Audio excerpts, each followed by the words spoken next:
So, ipapakita natin ngayon paano nga ba i-connect yung ating offline e-loading sa Piso Wi-Fi with repeater. So, yung isa sample nating repeater dito is Tenda router.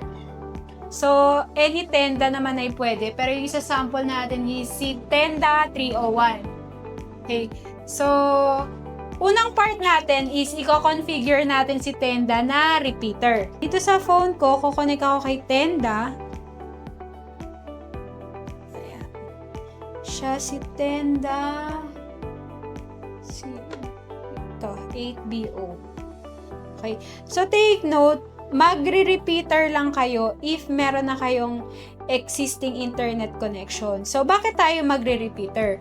Kasi, yung tablet natin is nasa loob siya ng bendo. So, ang tendency niyan is mahina na yung sagap ng wifi niya dito sa tablet. Pero, for example, malapit lang naman yung modem nyo tsaka yung tablet, tong bendo, pwede nang hindi mag-repeater. So, magre-repeater lang tayo kapag malayo and kapag mahina na yung sagap ng ating tablet. So, dito sa phone ko is ko-connect tayo sa Tenda, tapos etong kanyang admin settings na 192.168.0.1.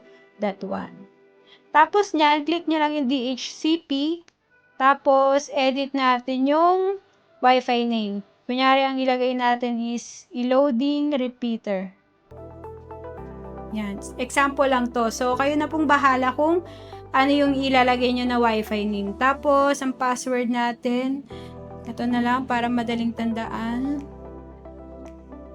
Yan. Tapos, okay.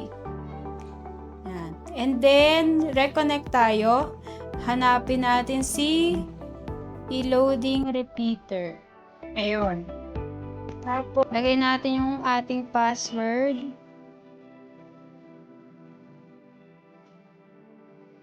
Save. Okay. Once connected na tayo ulit, balik tayo dun sa kanyang IP address, 192.168.0.1. Ayan. Tapos, X lang natin to. Click natin tong 3 lines, tapos wireless settings. Dito sa, continue, internet settings. Ayan. And then, makikita nyo dito sa operating mode, click lang natin tong WISP. Yan. Tapos, WISP, DHCP, sa ibaba, select yung network na i-repeat natin. So, for example, itong Era Piso Wi-Fi Guest, select ko siya, and then yung password mismo ng router nyo. Okay? So, okay lang na mahina yung signal nung mula sa main router kasi yung purpose nga nung repeater natin is to boost ulit or to regenerate yung signal. So, kahit mahina siya, once na tapos natin yung repeater, itong ginagawa natin, and then ilalagay natin yung repeater malapit sa e-loading machine, mas malakas na yung masasagap ni e-loading machine. So, kung makikita nyo, wala tong LAN connection, wala kahit anong wire.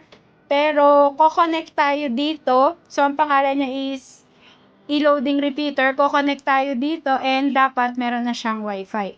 So, testing natin. Search natin siya ulit. Si e-loading repeater. Yan, e-loading repeater. Tapos, speed test tayo. Okay? So, ang cons lang ng repeater is hindi siya kung gaano kabilis yung internet speed mo, hindi lahat makukuha ni repeater. Ang pros naman is hindi mo na kailangan mag-wiring. Pero kung sa e-loading mo lang naman siya gagamitin, okay na ito kasi hindi naman ganun kataas yung kailangan ni e-loading. So, okay na yung speed na yan. So, meron tayong internet speed galing kay e-loading repeater. Okay. So, ganyan lang yung setup ng ating Tenda. So, next naman natin is yung setup natin kay e-loading machine. So, ito yung ating e-loading machine. So, disable kiosk mode muna natin. So, power, volume. So, kailangan natin sa Android settings. Click natin si Android settings. Piliin natin yung network and internet, Wi-Fi. So, hanapin natin si loading repeater. And then, lagay natin yung password na sinet natin.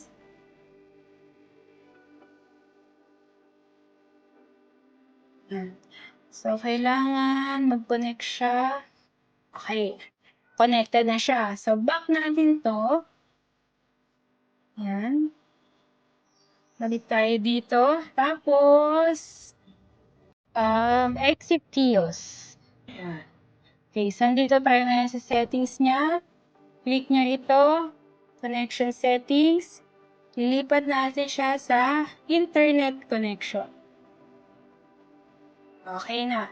So, okay na tayo dito sa tablet. Balik na ulit natin sa kiosk mode. Yan. Okay. So, part 3 naman, ito na yung last part. Dito na tayo sa The Foxtecc app. Sa The Foxtecc app, ayan. So, punta kayo, ito yung dashboard ng The Foxtecc app nyo. Punta kayo dito sa pangatlo. Ayan. Tapos, e-loaders. Hanapin nyo yung inyong bendo. So, for example, itong sample natin is si e-loading 164. Ito, si e-loading 164. Click nyo tong 3 dots, settings. Then, nakita nyo tong connection settings, SMS. Click nyo yung SMS. Then, internet. Then, make sure na save changes. Yan. So, yun. Okay na yung sa The Foxtecc app natin. So, recap tayo. First part is i-repeater mode natin si Tenda. Second part is i-connect natin sa Wi-Fi si loading machine and then connection settings to internet. Part 3, the Foxtecc app, ililipat sa internet yung connection settings. So, in case na kunyari, ayaw niya pa rin, check nyo dito, yan. So, dapat ito ay, yan, naka-block siya. Ibig sabihin, connected yan. Yung Wi-Fi icon naka-block. And then, ito dapat ay naka-internet. So, yan. So, kung nakaganyan na siya, ibig sabihin, tama na yung ginawa natin. And, halimbawa, for additional lang na ayaw niya pa rin, power, volume ulit. Tapos, click nyo lang yung sync settings. Yan. So, after nyan, sure ako na okay na yan. So, ang purpose natin ng internet is para mas mabilis yung processing tsaka yung pag-update natin sa ating e-loading bento. Okay, so, sana nakatulong sa inyo tong video na to. And make sure to follow our page para sa ating mga promos and iba pang tutorials. Salamat!